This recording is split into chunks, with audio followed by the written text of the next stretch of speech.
날씨가 춥고 건조해졌습니다. 건강 조심하시고 또 이 춥고 건조한 날씨에 또 소리 높여 찬양하는 찬양대의 목소리는 더 힘들 것입니다.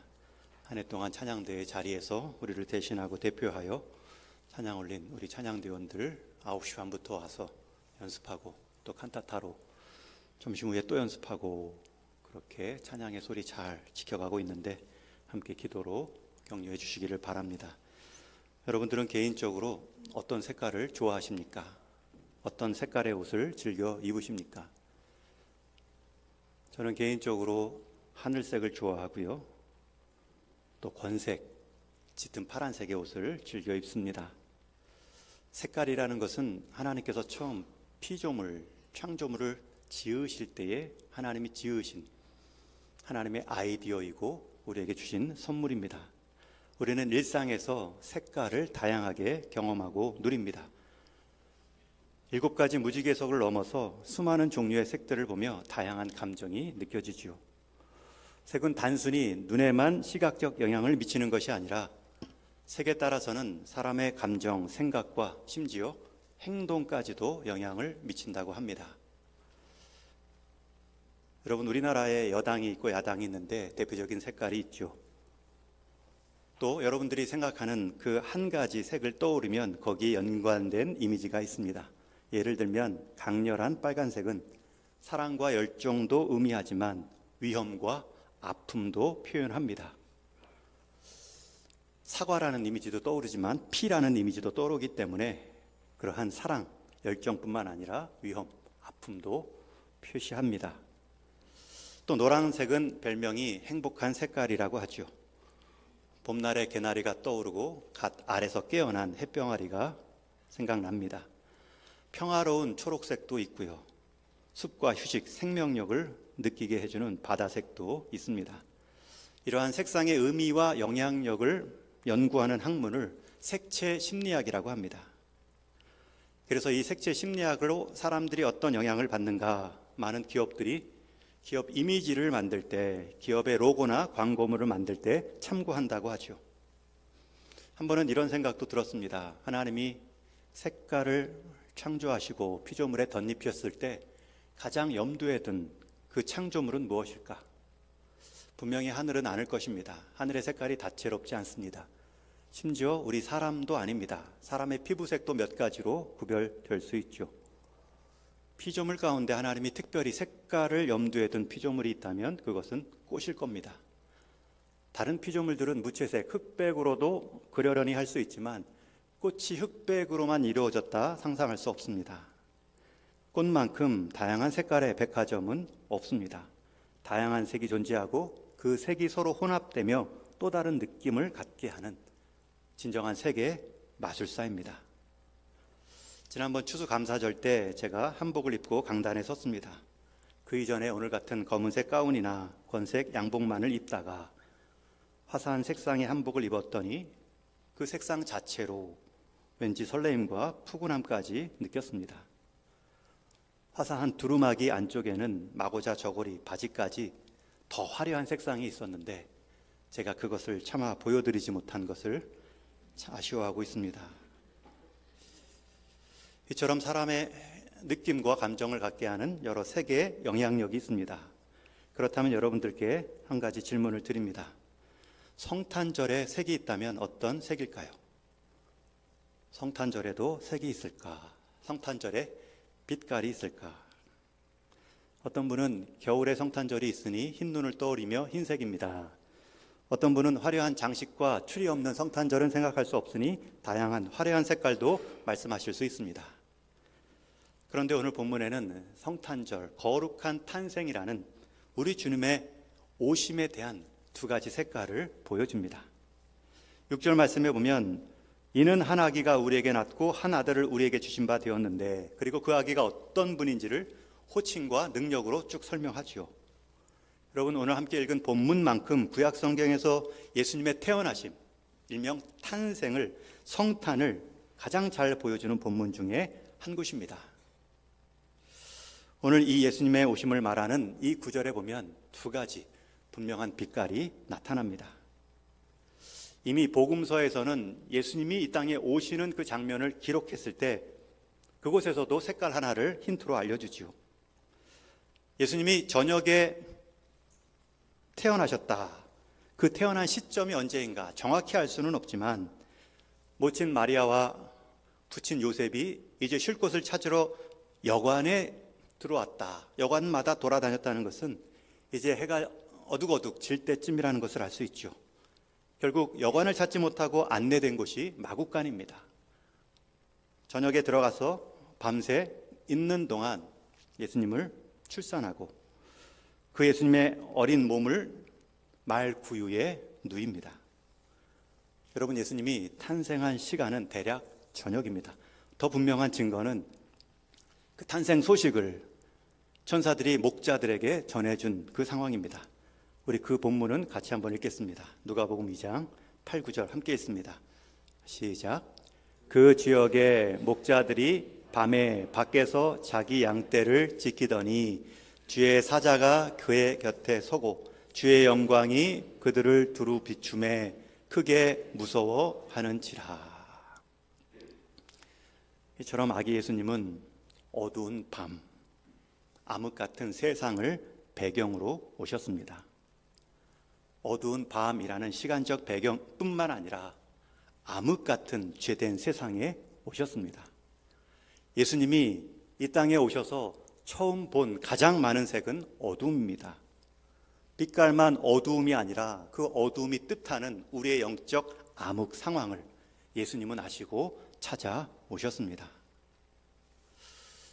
밤이라는 이미지가 있지만 그저 색깔만 어두운 저녁만을 의미하지 않습니다. 시간적으로는 어두운 저녁이지만 오늘 이사야서 본문에서는 그 어두운 암흑이 단순히 색깔만 어두운 밤만을 말하는 것이 아니라 우리의 영적인 상태, 이 땅에 제된 어두움을 의미하고 있음을 이렇게 표현하지요. 오늘 본문 2절도 같이 있습니다.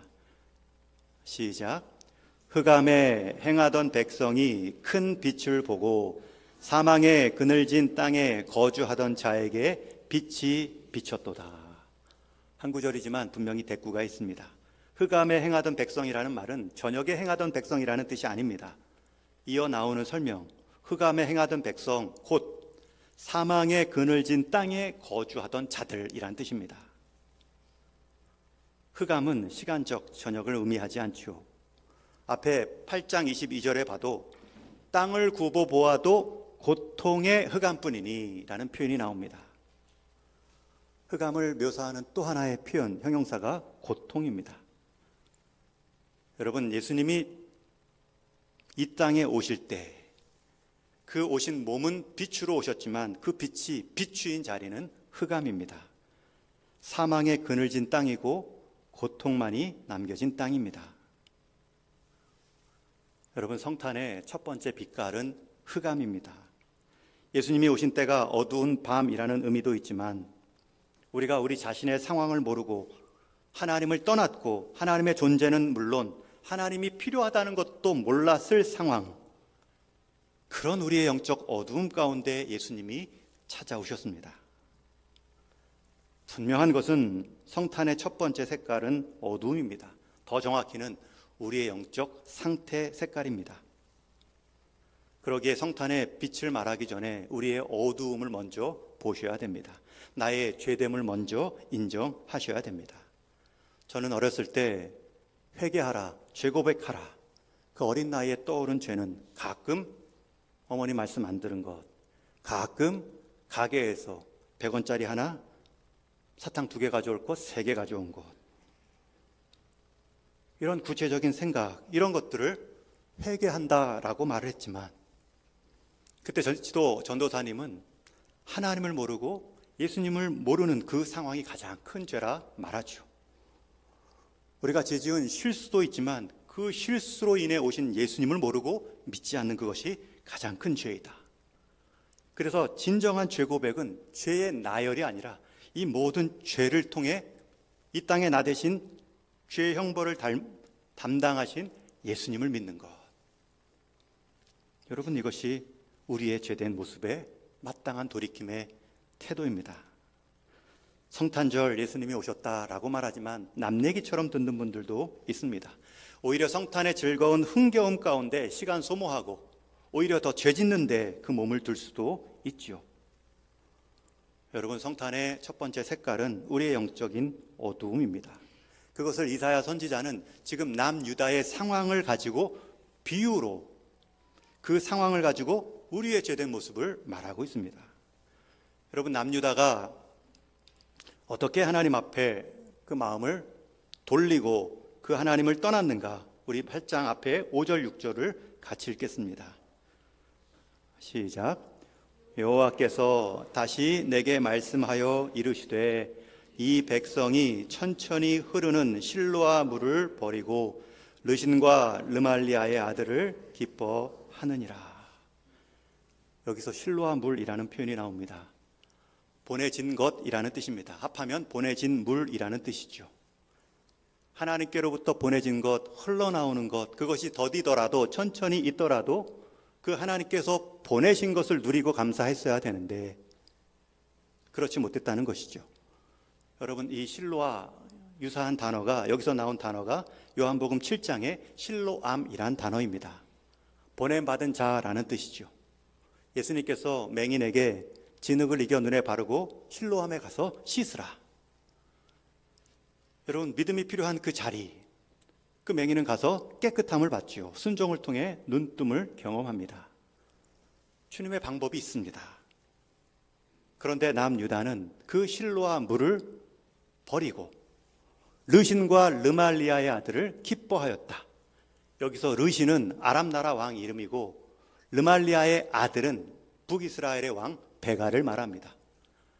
북이스라엘의 역사는 역성혁명이 많습니다. 왕조가 자주 바뀝니다. 흔히 말하는 쿠데타가 일어나는 거죠. 그래서 막 되게 혼란스러운데 그 중에 한 사람이 베가입니다. 그런데 이 아람 왕과 북이스라엘 베가가 연합군을 이루어 남유다를 공격하려 합니다. 그때의 왕이 아하스고요. 이사야 선지자의 하나님의 말씀을 듣는 왕이 바로 이 아하스입니다.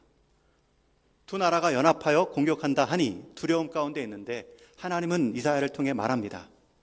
그 두 나라의 연합군은 연기에 불과하다. 두려워하지 말아라. 그런데 아하스 왕은 이 말을 듣지 않고요. 또 다른 힘센 나라 아수르에게 가서 도움을 요청합니다. 아하스 왕의 마음이 흔들리니, 지도자 한 사람이 흔들리니 백성들의 마음도 갈피를 잡지 못하고 흔들리기 시작합니다. 특별히 여기서 기뻐했다라는 표현은 언어를 보면 떨었다라는 뜻입니다. 기뻐해서도 떨 수 있지만 두려워서 떨 수도 있다는 표현입니다. 살기 위해서 아부하는 척, 기뻐하는 척도 할 수 있지만 속으로는 두려워하고 멀리했다라는 뜻을 가진 이중적 표현입니다. 여러분, 이러한 왕의 모습, 이러한 더 힘센 나라를 추구하는 하나님을 의지하지 못하는 모습 때문에 그 아래 이스라엘 백성들의 모습도 하나님 대신 이방 나라들, 아람 왕의 공격은 싫어하지만 아람 나라 사람들이 찾았던 그들의 우상과 주술적인 모습은 좋아하죠. 앞에 8장 19절 말씀을 우리 한번 같이 읽겠습니다. 시작. 어떤 사람이 너희에게 말하기를 주절거리며 속살거리는 신접한 자와 마술사에게 물으라 하거든 백성이 자기 하나님께 구할 것이 아니냐 산 자를 위하여 죽은 자에게 구하겠느냐 하라. 이러한 말이 막 들려졌고요. 이러한 말이 필요한 시대였습니다.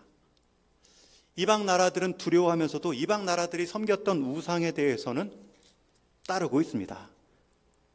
신접한 자도 마술사도 다 괜찮습니다. 내 생활을 부욕케 하고 내 앞길을 안전하게 보존하면 누구도 상관없습니다. 여러분, 이것이 지금 흑암에 빠진 남유다의 모습입니다.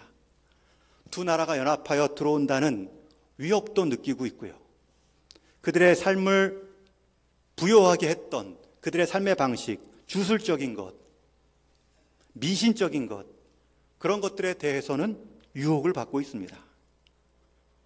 여러분, 이런 상황에서 하나님을 찾으라. 그리스도께서 오시는 그 너희들을 향한 임재가 답이다. 여러분, 이 주신 말씀이 오늘 본문의 배경입니다. 그래서 7절, 10절 이하의 말씀을 보면 또 한 번 이 아하스 왕에게 이런 해법을 주시는데, 우리 한번 14절을 같이 읽겠습니다. 시작. 그러므로 주께서 친히 징조를 너희에게 주실 것이라. 보라, 처녀가 잉태하여 아들을 낳을 것이요 그 이름을 임마누엘이라 하리라. 또 한 번 분명한 주님의 오심을 예고하고 있죠. 그런데 그 배경이 무엇입니까? 암흑입니다. 그 암흑의 내용이 무엇입니까? 하나는 세상 연합군에 의한 위협입니다.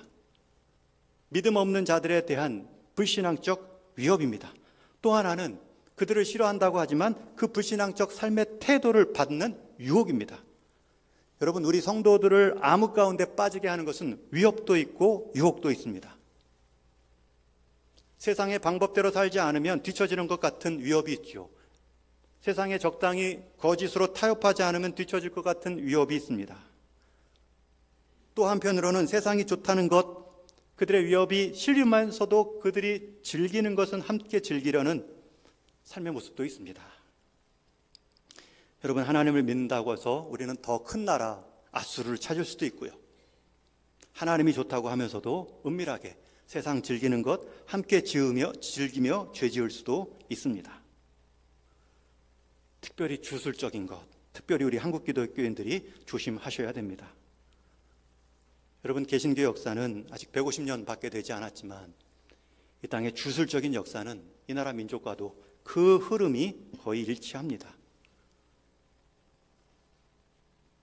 여러분, 주술적인 행동들, 신년에 점 보는 것들, 심지어 재미로라도 오늘의 운세 이런 것 보시면 안 됩니다. 토종 비결,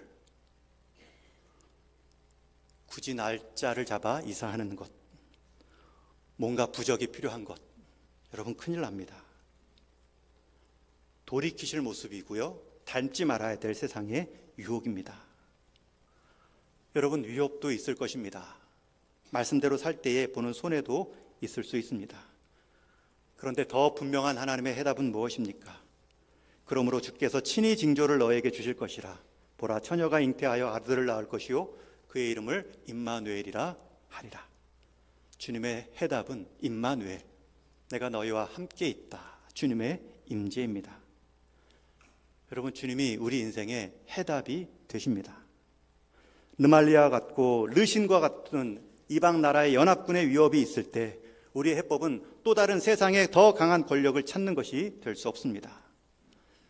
내 인생의 문제를 만나고 세상의 위협과 유혹 앞에 설 때마다 내가 지금 하나님 앞에 서야 될 때구나, 이 하나님의 임마누엘 되심을 경험할 때이구나, 내가 처녀를 통해서도 너와 함께 있다는 것을 보낼 것인데 그것을 통해서라도 내 임재를 믿으라, 그 약속을 붙잡는 것입니다. 여러분, 연말 여러분 인생 결산할 때입니다. 연말의 결산이 여러분 인생 마지막의 결산의 예행 연습이기 때문입니다. 내가 받은 위협은 없는가? 내가 받고 있는 유혹은 없는가? 여러분, 위협도 있고 유혹이 있지만 그럴 때마다 임마누엘의 하나님, 오늘 읽은 말씀처럼 한 아기가 우리에게 낳는데 그의 이름은 기묘라, 모사라, 전능하신 하나님이라, 영존하시는 아버지라, 평강의 왕이라. 여러분, 이거 하나하나가 능히 세상의 위협과 유혹을 이길 수 있는 힘입니다. 우리 주님 한 분만을 품으면 연합군 정도가 아니라, 세상의 주술적 유혹이 아니라 하나님의 기묘자, 모사됨, 전능하신 평강을 경험하고 이 땅 가운데 보여줄 수 있습니다. 다음 주에 나눌 또 다른 성탄의 빛깔이 그래서 광채입니다. 오늘은 그 광채가 비추어진 의례 제된 현실, 먼저 우리를 보아야 된다라는 흑암에 대한 말씀입니다. 여러분, 예수님은 우리 인생에 해답으로 오셨습니다. 문제 앞에 또 다른 세상 권력 아스르를 찾다가 여러분 나중에 그 아스르가 배신하고요, 또 다른 세상 권력 바벨론에게 멸망당하는 것이 남유다의 마지막 모습입니다. 세상 방법들은 늘 바뀝니다. 결국은 돌아서지요. 그러나 우리와 함께 하시려고 임마누엘 되신 우리 주님은 우리 인생의 해답이요, 우리 인생 모든 삶의 갈림길에 답안이 될 수 있습니다. 그래서 여러분 유혹 앞에서는 기도하셔야 됩니다. 전능하신 하나님의 소리가 들려야 됩니다. 하나님은 아하스 왕에게 그 일이 서지 못할 것이다. 제 아무리 아람과 이스라엘이 동맹을 맺어 군사력으로 다가온다 할지라도 내 허락 없이는 감당할 수 없다. 소용없는 일이다. 하나님의 주권을 말씀하죠. 그런데 기도하지 않으면 이 소리가 들리지 않습니다. 다른 더 큰 권력 아수르 찾기에 바쁩니다. 뒤로는 더 세상 즐거움 가운데 주술적 행태를 보이는 모습으로 나아갈 수도 있습니다. 우리가 어려움을 만날 때는 하나님의 소리를 들어야 될 때이구나. 무릎 꿇으실 때입니다. 역사는 밤에 이루어진다는 말이 있습니다. 이 말은 역사적인 사건들은 항상 밤에 발생한다라는 뜻이 아니죠. 역사는 밤에 이루어진다는 말은 역사는 사람이 주목하는 역사들은 밤에도 깨어 열심히 노력하는 수고한 자들을 통해 이루어진다라는 뜻입니다. 역사는 밤에 이루어진다의 밤은 시간을 의미하는 것이 아니라 수고를 의미하는 표현입니다. 여러분, 밤의 수고, 여러분 암흑 가운데에서 할 수 있는 수고는 무엇입니까? 보이지 않는 암흑에서 할 수 있는 노력, 그것은 내가 아무것도 할 수 없는 존재이구라는 걸 깨닫는 것입니다. 여러분, 길도 아무것도 보이지 않는 그 칠흑 같은 어둠 가운데는 다닐수록 위험합니다. 다닐수록 부딪히고 넘어집니다. 이 암흑 속에서 할 수 있는 첫 번째 수고는 내가 아무것도 할 수 없는 무력한 존재이구나. 침몰하는 배에서는 그 배의 이 방에서 물이 들어온다고 저 방으로 옮겼다고 안전한 것이 아닙니다. 곧 이 배 안에 있는 모든 방에 다 물이 찰 것이구나. 그리고 배 밖으로 몸을 피신하는 것이 지혜입니다. 여러분, 우리는 암흑 안에 있는 존재입니다. 암흑에 있는 줄도 모르고 살아왔던 인생입니다. 여기서 할 수 있는 우리의 수고는 무엇입니까? 나 같은 인생, 소망 없고 하나님을 모르고 하나님의 필요도 몰랐던 내 인생 가운데 찾아오신 하나님이 계시는구나. 여러분, 밤에 목자들이 왜 천사들의 가장 먼저 예수님 탄생 소식을 들었을까요? 그들이 예쁘거나 그들이 믿음이 있어서가 아니죠. 한마디로 은혜인데 그 은혜를 받을 수 있었던 이유가 무엇입니까? 그 밤에도 양을 지키려고 깨어 있었다는 것 하나뿐입니다. 여러분, 암흑 앞에 우리가 할 수 있는 것은 아무것도 없고요. 은혜만이 감당하는데 그 은혜가 필요합니다. 깨어 있는 것 하나뿐입니다. 저는 이 성탄의 계절, 우리의 모습을 바로 깨닫고 우리의 자리를 바로 확인함으로 그 옛날 목자들에게 임했던 성탄의 기쁨, 우리 주님의 오심의 새로운 의미가 우리의 신앙길 가운데 새롭게 경험되어 줄 수 있기를 주님의 이름으로 축원합니다. 여러분, 예수님께서 흑암 가운데 오셨다. 이것은 얼마나 놀라운 기적인지 모릅니다. 예수님께서 이 땅에 첫 번째 행하신 기적은 가나안 혼인집에서 물로 포도주를 만드신 것이 아니라 빛 대신 주님께서 흑암 가운데 오셨다는 사실입니다.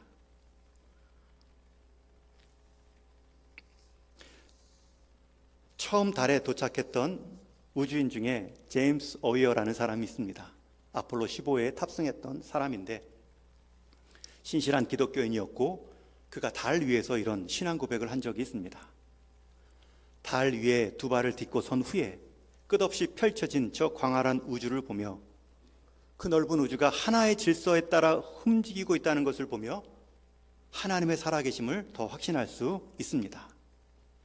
지금 지구에서는 사람이 달 위를 걷고 있다 흥분하며 대서특필하고 있겠지만 2000년 전에 예수 그리스도께서 지구에 오셔서 지구를 걸으셨다라는 것보다 큰 사건은 없습니다. 여러분, 이게 첫 달을 걸었던 기독교인의 고백입니다. 여러분, 우주에서 달과 거리의 거리는 빛의 속도로 1초도 안 걸립니다. 그만큼 가깝습니다. 그런데 그 지구에 있는 사람이 달 위를 걸었다는 것에 대해 흥분하죠. 진보를 말합니다. 우리가 인간적 기술의 승리를 말합니다. 그런데 그 달과 지구를 포함한 온 우주를 지으신 하나님께서 사람이 되셨다는 것. 지구 위에 자신의 몸을 두셨다는 것. 빌립보서 2장 말씀처럼 그분이 우리의 사람의 모양을 입고 오셨을 뿐만 아니라 종의 형체로까지 내려가셨다는 말씀. 여러분, 그렇기 때문에 예수님은 흑암의 자리로 오셨기에 흑암을 감당하실 수 있으셨습니다. 예수님은 종의 형체로 오셨기 때문에 우리가 종의 자리에서 겪는 아픔을 다 아십니다. 우리는 마구간에서 태어난 사람은 없고 구유에 놓인 사람도 없습니다. 예수님은 시작부터 마구간에서 구유에 놓이시며 가난한 사람의 마음을 아십니다. 예수님은 목수의 일도 감당하신 적도 있습니다. 예수님은 여러분들의 직장의 일터, 직장에서의 애달픔과 일터에서의 힘겨움도 아십니다. 예수님은 몸의 피곤함 때문에 풍랑이 치는 배 위에서도 잠든 적이 있습니다. 예수님은 여러분의 육신의 피곤함도 아시는 분이십니다. 예수님은 스스로 머리 둘 곳이 없다, 집이 없는 인생이었기에 집 없는 사람의 서름과 불편함도 아십니다. 예수님은 나사로의 무덤 앞에서 조용히 우셨기 때문에 여러분들이 남몰래 흘리는 그 눈물의 의미도 잘 알고 계십니다. 여러분, 이것이 예수님이 우리를 찾아오신 이유이고 모습입니다. 그러므로 흑암된 우리가 회복되고 빛됨을 경험했습니다. 여러분, 성탄절의 첫 번째 색깔은 흑암입니다. 우리의 본 모습을 제대로 봐야 됩니다. 본 모습을 보지 못하면 당연한 우리의 연약함을 한마디만 지적하면 불같이 화를 내거나 기분 나빠하죠. 사실 그거보다 더 못한 게 우리의 모습인데, 주님은 그러한 흑암의 자리로 자신을 낮추셨습니다. 낮추심으로 우리가 빛됨의 자리로 나아갈 수 있었죠. 여러분, 또 다른 흑암이 우리 주변에 있을 수 있습니다. 주님이 그렇게 빛으로 흑암을 찾아오셨던 것처럼 이제 주님의 빛을 경험한 우리가 또 다른 주변의 흑암의 자리로 나아갈 때가 있을 것입니다. 제가 선교지 7년 있을 동안 가끔 후임 선교사님들이 답사하여 이제 새로운 정착지를 정탐하듯 오시는 분들이 계십니다. 여러분, 그럴 때 여러 가지 좀 보는 건 맞죠. 그런데 정말 봐야 될 것은 그 현지인의 영적인 상황입니다. 암흑 같은 이 복음의 장벽 앞에 무엇을 어떻게 감당해야 될까? 근데 그런 것은 보지 않고 이 주변에 좋은 학교 있습니까? 자녀 교육은 어떻게 합니까? 좋은 병원은 얼마나 가깝습니까? 한국 식품 전문이 있습니까?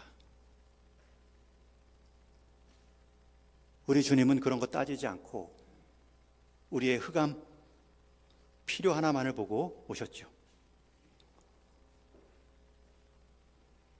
예수님이 우리를 이것저것 따지고 오셨다면 경험할 수 있는 사람, 예수님의 은혜 앞에 설 수 있는 사람은 아무도 없습니다. 이제 연말을 맞으며 여러분, 우리 교회 안에 여러 필요들, 일꾼들, 직분자들 함께 세워 가야 됩니다.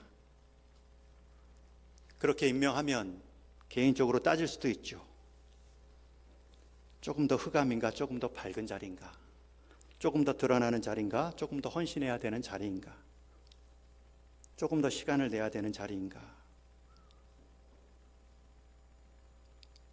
여러분, 살아오시면서 얼마나 자신을 낮추어 보신 적이 있으신지요? 여러분, 나를 낮춘다는 것은 그 전제가 내가 이미 섰다, 높다라는 뜻입니다. 꼬마들 이야기할 때 눈을 맞추기 위해 내 허리를 숙일 때가 있죠. 여러분, 그 눈높이를 맞추고 허리를 숙인다고 해서 내 키가 작아지는 것이 아닙니다. 여러분, 교회의 필요와 여러분의 직분을 감당하기 위해 나를 잠깐 부인한다고 해서 내 존재됨이 사라지는 것이 아닙니다. 하나님이 사람의 몸을 입고 이 땅에 오셨다고 해서 하나님됨이 사라진 것이 아닌 것처럼 말이죠. 낮춤으로 내가 사귈 수 있고 대화할 수 있다. 내가 버림으로 상대는 얻을 수 있다. 그것이 하나님이 우리의 흑암을 비추이시고 우리를 구원하신 방법이라면 우리가 그 주님 따라 잠시 나를 낮추고 잠시 나를 부인한다는 것은 부끄러운 일이 아닙니다. 그리고 그렇게 낮춘다고 해서 낮춰지는 것도 아닙니다. 나를 낮추어야 상대가 높아지고 나를 버려야 상대가 얻을 수 있는 해법을 예수님이 먼저 보여주셨다면, 여러분, 또 다른 흑암의 의미는 우리 역시 그 흑암들을 그렇게 대하는 것입니다. 영국 웸블리 스타디움에서 어두운 밤에 이루어진 한 사건이 있습니다. 1988년 11월 남아프리카 공화국 만델라가 대통령으로 취임하면서 그것을 축하하는 공연이 영국 런던 웸블리 스타디움에서 있었던 적이 있습니다. 이전에도 수많은 스타들이 그곳에서 공연했고 연주했던 장소이죠. 우리나라는 BTS가 처음으로 그곳에서 공연한 적도 있습니다. 이미 스타디움 안에는 7만의 사람들이 가득 차 있습니다. 이미 10시간 가까운 시간의 공연 시간들이 팀을 바꾸어가며 진행되고 있었습니다. 그런데 그 순서, 그 행사를 맡은 그 주최 측의 맨 마지막 순서자는 제시 노만이라는 흑인 오페라 가수입니다. 그날 앞부분에 8시간 가까운 대부분의 출연자들은 다 록밴드 그룹들이나 시끄러운 노래를 크게 부르는 록 가수들이었습니다. 많은 7만의 사람들은 다 공연할 때마다 광란에 가까운 괴성을 지렀고 흥분으로 열광에 휩싸였습니다. 심지어는 음주를 넘어 마약에 취한 군중들도 있었습니다. 그러나 마지막 순서 때에 그 제시 노만이라는 그 흑인 오페라 가수가 등단에 서자 무대가 한 빛으로 그 여인의 동선을 비추어 줍니다. 한쪽에서는 더 듣고 싶다, 이전의 록밴드 그룹들을 다시 불러달라 요청하지요. 그러나 그녀는 미동을 하지 않고요, 중앙 무대에 서서 두 손을 모으고 가만히 상황을 보고 있습니다. 기도하고 있는 모습입니다. 잠시 후에 그녀는 반주도 없이, 악단도 없이, 심지어 자기 몸에 악기 하나 없이 아카펠라로 천천히 노래를 시작합니다.